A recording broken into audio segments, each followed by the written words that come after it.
মুখে হাসি, পিঠে ঝোলা।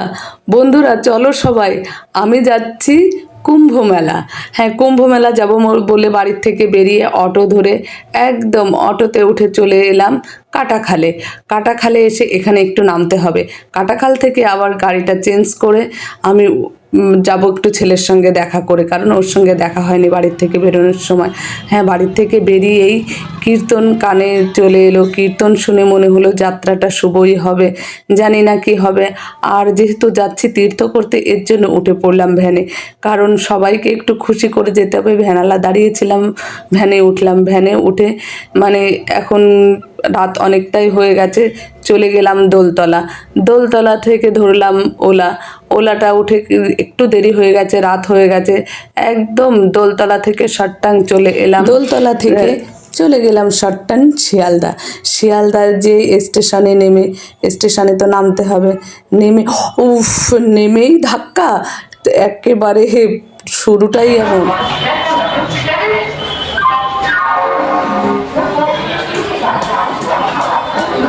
লাইনে দাঁড়িয়ে রীতিমতন টিকিট কেটে ছুটে চললাম একেবারে কালকা মেলের দিকে। আরে দাঁড়াও, এখানে যদি এরকম করো তাহলে কুম্ভ মেলা তো দুজনে গেছি দুদিকে।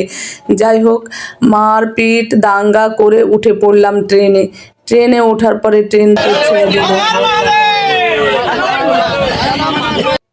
এত লোককে মানে এত লোক ওঠার জন্য চেষ্টা করেছিল, তাহলে এবার বোঝো কি করে উঠতে হয়েছে ট্রেনে। আর ট্রেনে ওঠার পরে ট্রেনের ভিতরের অবস্থাটা একটু দেখো। এই যে কেউ সিট পেয়েছে, কেউ সিট পায়নি, তার মধ্যে তো ধাক্কাধাক্কি করে উঠে আমরা দুজনে কোনো রকম একটা সিট পেয়ে গেছি। আর সঙ্গে যাচ্ছে দেখো বন্দে ভারত। বন্দে ভারতের সাইডে আছে, আর এই যে আমরা সবাই বন্দি হয়ে আছি। বন্দি হয়ে মানে দরজা জানলা আটকে দিয়ে এইভাবে বসতে হয়েছে। কি করব, যেমন ঠান্ডা তেমন ধাক্কা। মানে যে স্টেশনে এসে দাঁড়াচ্ছি ধাক্কা ধাক্কি, ঠেলা গুঁতো তো আছে, সবাই ওঠার জন্য, সবাই একটু যাওয়ার জন্য ব্যস্ত। কিন্তু জায়গা ছিল না, কি করব, উঠতে দিতে তো ইচ্ছা হচ্ছিল না, ক্লান্তও হয়ে গেছি, রাত অনেক হয়ে গেছে। আর রাত্রে বসবো কি করে? এই দেখো বসার কি অবস্থা, কেউ পা ঝুলিয়ে বসেছে, কেউ পা বাংকারে বসে। এই যে বসার অবস্থা হচ্ছে বাংকারেও এরকম অবস্থা। কি করবে, কতক্ষণ পা উপরে রেখে বসতে পারে? ঝুলিয়ে দিচ্ছে, মোজা পরে এরকম করে নাকের কাছে ঝুলিয়ে দিলে কে বসতে পারে? কিছুই করার নেই। যাই হোক, মেলা দেখতে যেতে হবে যেভাবেই হোক, যত কষ্টই হোক। কষ্ট না করলে তো আর কেষ্ট মেলে না, দেখা তো আর হবে না মেলা। তাই সবাই যত দূর যে পারছে অ্যাডজাস্টমেন্ট করে যাওয়ার চেষ্টা করছে। কেউ ছিটের নিচে ঢুকে গেছে, কেউ উপরে, কেউ মাথার উপরে বসে পা ঝুলিয়ে দিয়েছে। এই যে দেখো, এভাবে সারাটা রাত যে কিভাবে কেটে গেল। সারা রাত কেটে সকাল হলো, সকালের কুয়াশা কাটিয়ে তো চলছি। ট্রেনটা এভাবে মানে জায়গায় জায়গায় দাঁড়িয়েছে, আর ঢুকতে না দিলে সব ট্রেন আটকে দিয়েছে। অনেকটাই লেট হয়ে গেছে। সেই লেট হতে হতে এখন প্রায় বেজে গেছে 12:30 একটা মতো বাজে। রোদ্দুর তো চকচকে রোদ্দুর উঠে গেছে, কিন্তু এখনও নামার কোনো ব্যবস্থা নেই। যাই হোক, প্রায় চলে এসছে, এই যে নাকের ডগায় চলে এসছে, একদম ঢুকে গেছি আমরা। হাসি যেমন রোদ্দুর ফুটেছে, হাসিও ফুটেছে যে না, এবার নামতে পারবো। নামার জন্য তো সবাই ব্যস্ত হয়ে গেছি, নামার জন্য সব রেডি হতে হবে, এর জন্য তড়িঘড়ি রেডি হচ্ছিলাম। আর যারা উপরে বসেছিল তাদের কষ্টটা একটু দেখো। এভাবে পৌঁছে গেলাম, এখন হুড়োতাড়া করে নামবো। কিন্তু একটা কথা, এখানে সিউকি স্টেশন, এই সিউকি স্টেশনে নামলে সবাই বলছিল যে এখানে নামলে একটু তাড়াতাড়ি হবে, কিন্তু ওখানে ভুল করে ট্রেন ছেড়ে দিয়েছে, ওখানে আর নামা হয়নি। না নামা হলে আর কি করা, 15-20 মিনিটের রাস্তায় যে ঢুকে গেছি আমরা প্রয়াগরাজে। এবার আমরা গিয়ে নেমে যাব প্রয়াগরাজ স্টেশনে। আর এই নদীতে স্নান করব বলেই কিন্তু এত কষ্ট, এত তাড়াহুড়ো করে ছুটে চলে বেরিয়ে এসেছি বাড়ি থেকে। একদম স্টেশনে নেমে গেলাম, নেমে শুধু যেদিকে তাকাবে লোক আর লোক। একটা ট্রেন থেকে এত লোক নেমেছে, তাহলে চিন্তা করো একটা ট্রেনে কি করে এসেছে সব।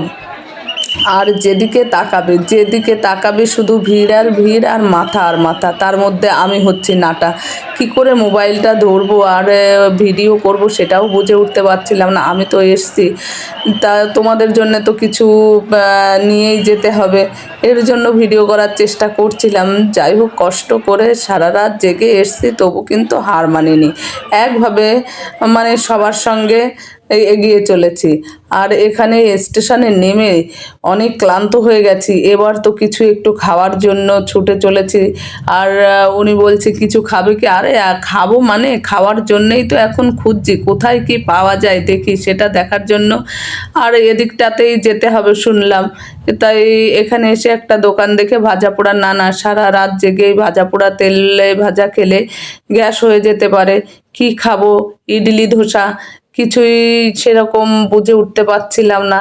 তারপরে কি করব, ভাবলাম না কিছুই আর বেশি খাবো না। এবার চা, এই যে টোটো দাঁড়িয়ে আছে, টোটোকে বললাম না যাবে না, এমনি দাঁড়িয়ে আছে, অন্য জায়গায় যাবে। চা বিস্কুটটা খেয়ে আবার রওনা দিতে হবে, তাই বিস্কুট নিয়ে নিলাম। বিস্কুট আর চা খেয়ে দুজনে আবার বেরিয়ে পড়লাম। এই দেখো ছোট ছোট বাচ্চা নিয়ে চলে এসছে। চিন্তা করতে পারো, মানে ওরা যখন এসছে আর আমরা কি পারবো না? তাই সবার সঙ্গে তালে তাল মিলিয়ে পায়ে পা মিলিয়ে একদম ছুটে চললাম মেলার উদ্দেশ্যে। কতটা হাঁটতে হবে জানি না। হাঁটতে হাঁটতে কি গাড়ি ঘোড়া তো এখানে পাওয়া যাচ্ছে না। ফলমূল যা দেখছি কিনে আরও ব্যাগটা ভারী করতে পারছি না, চাইছিলাম না। এর মধ্যে পেয়ে গেলাম একটা ঠেলায় গাড়িতে উঠে এই দেখো চলে এসছি। আর কত কিলোমিটার আছে দেখেছো তো? এই যে চলে এসছি। প্রথম গেটটা হচ্ছে এই প্রথম গেট পার করে এরকম গেট শুনেই যে দ্বিতীয় গেটে চলে এসছি, প্রায় চলে এসছি দেখো। আর মেলার মধ্যে ঢুকেও মানে কীর্তনটাই প্রথমে কানে বেজে উঠলো। আর মেলার এই যে সবাই দেখো, কত বয়স্ক মানুষ সব মাথায় এরকম ঝোলা নিয়ে নিয়ে চলে এসছে মেলা দেখতে। আর হাঁটতে মানে এক একটা গেট পার করছি আর ভাবছি এই হয়তো পৌঁছে গেলাম, এই হয়তো। করতে করতে সন্ধ্যা হয়ে গেছে আর হেঁটেই চলেছি। হাঁটতে হাঁটতে এবার যখন চলেই এসছি মেলার মধ্যে, তখন আর দেরি করব না। একটা স্নান আছে, সেই স্নানটা সেরে নেব। এর জন্যে তো আউরে বাবা, সামনের অবস্থা দেখে ওখানটাতে ওই দেখতে পাচ্ছ প্রচুর আলো, ওখানটাতেই মানে ঘাট আছে, তাই ঘাটে যে উদ্দেশ্যেই রওনা দিলাম।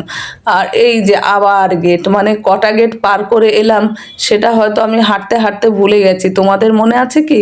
তোমাদের মনে থাকলে তোমরা একটু মনে রেখো। সবার সঙ্গে তাল মিলিয়ে তো হেঁটে চলেছি। হাঁটতে হাঁটতে স্নানটা সেরে তবেই মানে হাঁটাটা বন্ধ করব সেটা ভেবেছিলাম। এই যে নন্দীদুয়ারে এসে গেছি।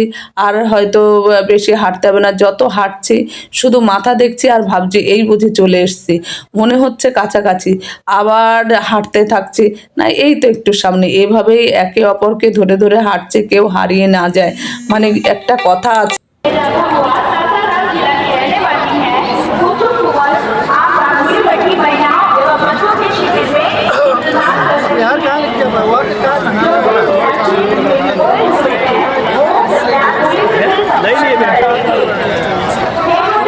বুঝতে পারছি না। এই যে আবার এটা দেখো, এই আর একটা গেট চলে এসছি। এটা কে বলো?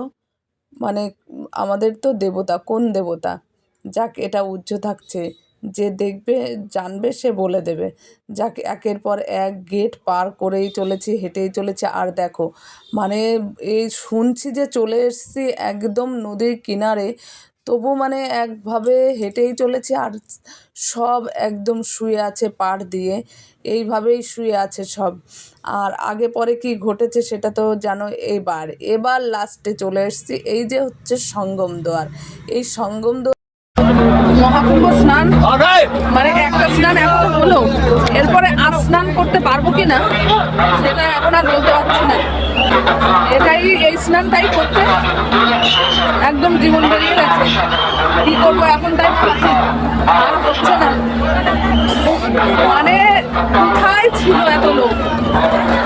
সবাই যদি পুণ্য অর্জন করে ফেলি আমরা, তাহলে তো বাকি কেউ থাকবে না। যত কথা দেখে না আজকে স্নান করতে যে একটাও ভিডিও আর যাই হোক না কেন এটুকুই, এটা হলো প্রথম স্নান, মহাকুম্ভ স্নান কালকে শুরু হবে।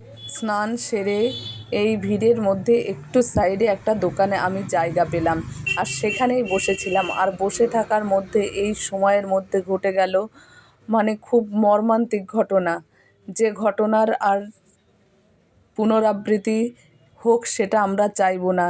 সেই কত তীর্থযাত্রীর রক্তের রাঙা হয়ে উঠেছে সকালের নতুন সূর্য, একদম মানে লাল হয়ে দেখো মেঘের ফাঁক থেকে উঁকি মেরে দেখছে যে কে আর্তনাদ করছে, কার মা হারিয়েছে, কার বোন হারিয়েছে, কে কে জীবন হারিয়েছে, সেটাই হয়তো দেখছে আমাদের দেবতা।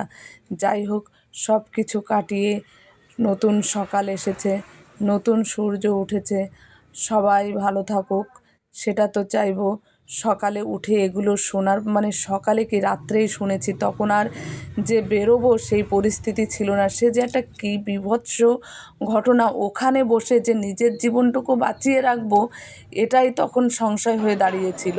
এক কোণে বসেছিলাম। এই যে সকাল হয়েছে দেখো, সকালেও একভাবে কেউ কিন্তু পিছিয়ে নাই, মানে পূর্ণতার আশায় কিন্তু যে পুণ্য অর্জন করব। তারপর এখানে দেখো প্রশাসন একদম তৎপর হয়ে উঠেছে সকালবেলা। আর যে দোকানে বসেছিলাম এই দোকানদার দাদা দেখো এত দৌড়াদৌড়ি হুড়োহুড়ি হয়েছে, তার চিড়ে টিড়ে নিয়ে বসেছিল সেগুলো একদম পাড়িয়ে উলট পালট করে দিয়ে, আর আমরা এই প্লাস্টিকটার মধ্যে এক কর্নারে একদম চেপে বসেছিলাম কোনো। আর এই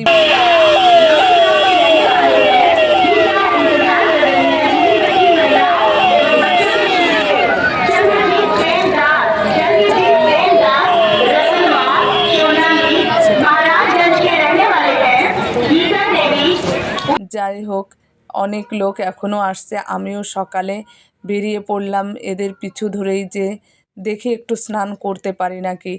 এত ভিড়, এত লোকজন দেখে ভয়তে তো আমার গা কাঁপছিল যে আবার মানে নদী পাড়ে গিয়ে আমি স্নান করতে পারবো কি না। যতই ঝাড় দিয়ে পরিষ্কার করো, ইতিহাসের পাতায় কিন্তু এদিন স্মৃতি হয়ে থাকবে। নদী পাড়ে এসে দেখি একদম জল টলমলো করছে, আর তীর্থযাত্রীরা সেই কে কোথায় গেছে কারো কোনো চিন্তা নাই, একদম সবাই স্নান করছে।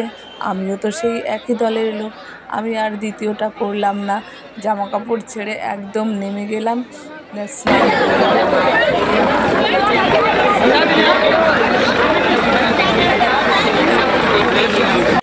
ঘুরে বেড়াচ্ছে। আর মানে দেখছে যে আবার কোনো অসুবিধা হয় কি না। একটা জিনিস দেখো তোমরা লক্ষ্য করে, কারণ আমি এখানে এসে যখন মোবাইলটা তুলেছি ফার্স্টে খেয়াল করিনি, তারপরে অজস্র পরিমাণে যেমন তীর্থযাত্রীরা নিশ্চয়ই কেউ জুতো পরে এখানে নামেনি স্নান করার জন্যে, সবাই জুতোটা উপরে খুলে রেখেই নেমেছে। কিন্তু আমি ফুল, বেলপাতা আর ধূপকাঠি নিয়ে নেমে গেলাম। একটা জিনিস খেয়াল করো যে নামার মুখে এই গঙ্গায় কিন্তু সঙ্গমে প্রচুর পরিমাণে জুতো ভাসছে। কেন ভাসছে সেটা আমারও আজও অবধি মাথায় আসেনি। সব তুলে তুলে উপরে ফেলে দিয়েছে, আমিও কিছু জুতো সরিয়ে নেমে গেলাম। এগুলো কেন এখানে ভাসছে এটা এখনও আমার মাথায় আসছে না। যাই হোক, সেটা ভগবানের লীলা খেলা, কখন কি করবে সেটা করবে কেউ জানে না। যাই হোক, এখানে এত ভিড়ে এত কষ্টে এসে এই যে এই ডুবটা দিয়েই কিন্তু মনের শান্তি আসছে। আমি তো একবারে অনেকগুলো ডুব দিয়েছি, মানে যতক্ষণ মন চেয়েছে। আর তারপরে ডুব দিয়ে মানে এখানে ডুব দিয়ে উঠলেই দেখা যাচ্ছে সামনে কেউ দাঁড়িয়ে আছে। যাই হোক, আমি স্নান সেরে তো উঠে পড়লাম, আর আমার বরমশাইও তারপরে নেমে গেল স্নান করার জন্য আমি উঠে আসার পরে। কারণ একজন একজন করে না নামলে, আমরা দুজনেই গেছিলাম। আমি ওঠার পরেই উনি নেমে একদম স্নান সেরে আমরা দুজনে এবার বেরিয়ে পড়লাম বাড়ির দিকে রওনা হয়ে গেলাম যে না, স্নান হয়ে গেছে, আর দেরি না, অনেক কিছু হয়েছে, এবার যাতে সুন্দর সুস্থভাবে বাড়ি ফিরতে পারি সেই চেষ্টাটাই করি। তার উদ্দেশ্যে ওখান থেকে মেলা থেকে বেরিয়ে মেলায় বেশি কিছু কেনা দেখা হলো কুম্ভ মেলা। এবার হচ্ছে বাড়ি ফেরা, হয়ে গেল কুম্ভ স্নান, সবাই করি গঙ্গা মায়ের জয়গান। হ্যাঁ না মাইয়া জি, গঙ্গা মাইয়া কি জয় হোক। পায়ে পায়ে তাল মিলিয়ে, সাথে সাথে তাল মিলিয়ে চলো যাই বাড়ি ফিরে। জয় মা গঙ্গা মা। আমি মানে আমরা দুজনে, এই যে আমার পতিদেব আছেন, এরকম ধরে ধরে হাঁটছি। এত সুন্দর ঘোরা, যদিও বা প্রচুর লোক হয়েছে, দেখো সবার সাথে তাল মিলিয়ে এভাবেই হেঁটেছে। যদি মা চায় তাহলে সুস্থভাবে পৌঁছে যেতে পারবো বাড়িতে। হর হর গঙ্গে, মানে স্নানটাও হয়ে গেছে, মহাকুম্ভ স্নানও হয়ে গেছে, এবার বাড়ি ফিরে যাচ্ছি। আসছি, এখনো না পৌঁছে বলতে পারি না।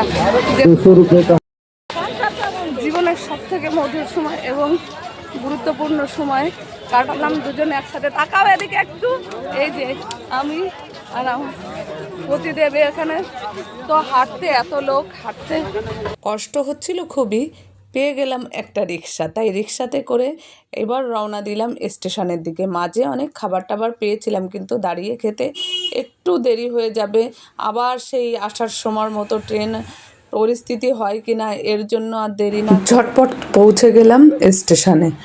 স্টেশনে পৌঁছে গিয়ে যেটা মানে বলাই বাহুল্য যে এখানে এখন এসেছি, ভালোভাবে স্টেশনে গিয়ে কি দেখব সেটা বুঝতে পারছি না। আর এসে যেটা দেখলাম সেটা তো বোঝার অনেক উপরে, অনেক উপরে, যেটা ধারণাই করতে পারিনি। শুই ফেলার জায়গা নেই, এখন ট্রেনের টিকিট কাটা নেই, কী করব ভেবে মানে দিশেহারা হয়ে যাচ্ছে। যেদিকে তাকাচ্ছি লোক, যেদিকে তাকাচ্ছি লোক, এই লোক দেখে মানে এখন কি করে ট্রেনে উঠবো বুঝতেই পারছি না।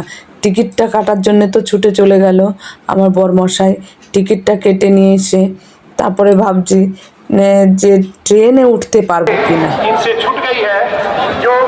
रामबाग स्टेशन के प्लेटफॉर्म संख्या 1 पर कंट्रोल रूम में अपने बच्ची और पुपुआ सास का इंतजार कर रही हैं। यदि यह आवाज उनके पुपुआ सास या पलक पांडे को सुनाई दे रही है, या किसी सज्जन को 6 साल की बच्ची जिसका नाम पलक पांडे है वह अपनी मां को ढूंढते हुए दिखाई दे रही है, तो उसे कंट्रोल रूम पर भेजने का कष्ट करें। यहाँ पर पलक पांडे की मां पूनम पांडे अपनी बच्ची का इंतजार कर रही है। धन्यवाद। ধন্যবাদ। আর এইভাবেই মানে আর দেখেছো, তারপরে তো লাইনে মানে ঠেসে ঢুকে গেলাম, ঢুকে গিয়ে আর দাঁড়াতে পারিনি। এই যে গ্রিলটা দেখছো, গ্রিল টপকে চলে এসছে, গ্রিল টপকে চলে এসছে। তারপরে আমি যখন নেমেছি গ্রিলটা টপকে, তারপরেই পুলিশ এসে গেছে। মানুষ কি করবে ওর ভিতরে, যদি ওই চাপাচাপিতে ওই লাইনে দাঁড়িয়ে থাকতাম আমি জ্ঞান হারাতাম। যাক, ওই গ্রিল টপকে একদম কি করব, ভিতর থেকে এসে দেখি প্ল্যাটফর্মে সব আছে বসে, মানে কখন আমরা বিভূতিতে আসবো, বিভূতির ট্রেনের টিকিট কেটেছি, তার জন্যে আসবো, এসে দেখি অন্য ট্রেন দাঁড়িয়ে আছে, বিভূতি আসার দেরি। এই তো আর কি করি, গুটি গুটি পায়ে একটু হেঁটে বেড়াই স্টেশন দিয়ে, মানে প্ল্যাটফর্ম দিয়ে হেঁটে বেড়াচ্ছি। আর এখানে এসেও ওখানকার দৃশ্য দেখে সে আরও ভয় লাগছে, মানে যেখানে যাচ্ছে সেখানেই একটা বীভৎস রকম ব্যবস্থা।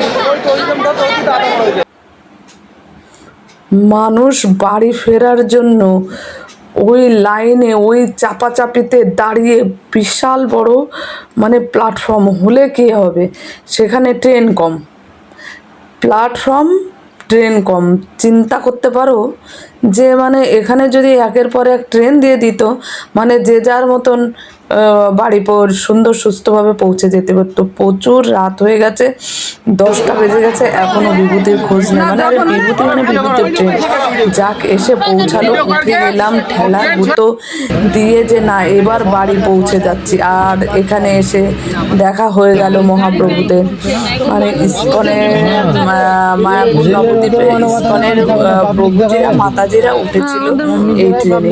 সেই ট্রেনে জায়গা পেয়ে গেলাম। তারা আর কি এই ট্রেনটা বুকিং করেছিল, আর আমরা বিনা বুকিংয়ে মানে কোনো রকম টিকিট কেটেছিলাম। হ্যাঁ, সুপারফাস্ট টিকিট কেটেছিলাম। সুপারফাস্ট টিকিট কেটে উঠে গেছি এই ট্রেনে। আর উঠে যাওয়ার পরে তো বুঝতেই পারো, কারো মানে বুকিং করা কামরায় উঠেছি, তারপরে কি হতে পারে সেটা তো আপনি কি করবেন প্রভু? আপনিও তো হয়তো আমাদের থেকে একটু উচ্চ পদের মানুষ, আপনি মানুষই।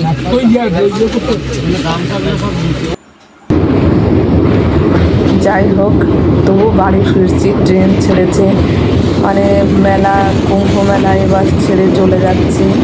আর এখানে একটু স্নান করার জন্য এত কষ্ট, এই 144 বছর পরে এসেছে, আর আমাদের জীবনে পাবো না।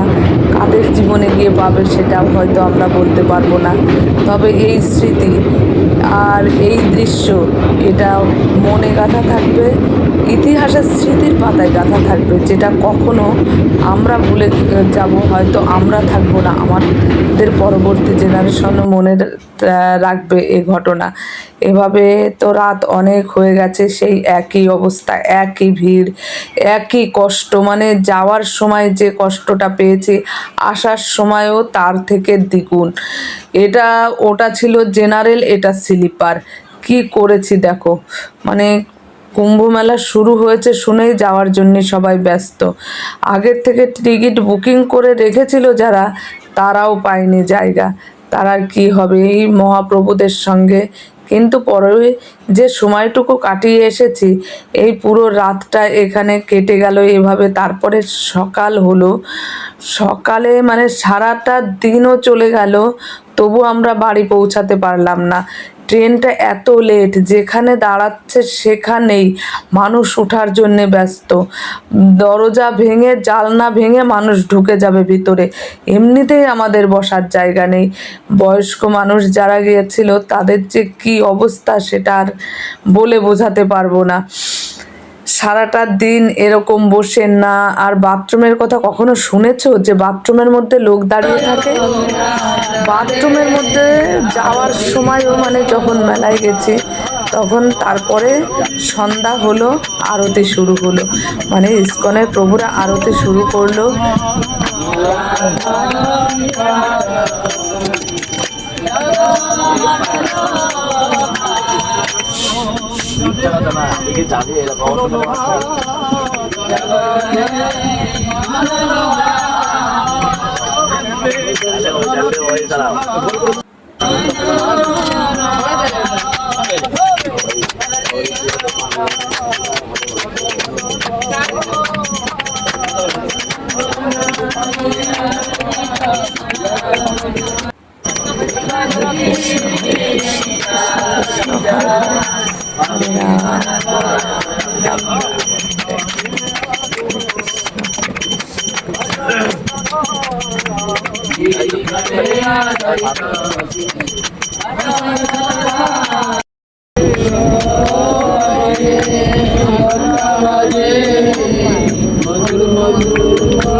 কটা বাড়ি গেছিল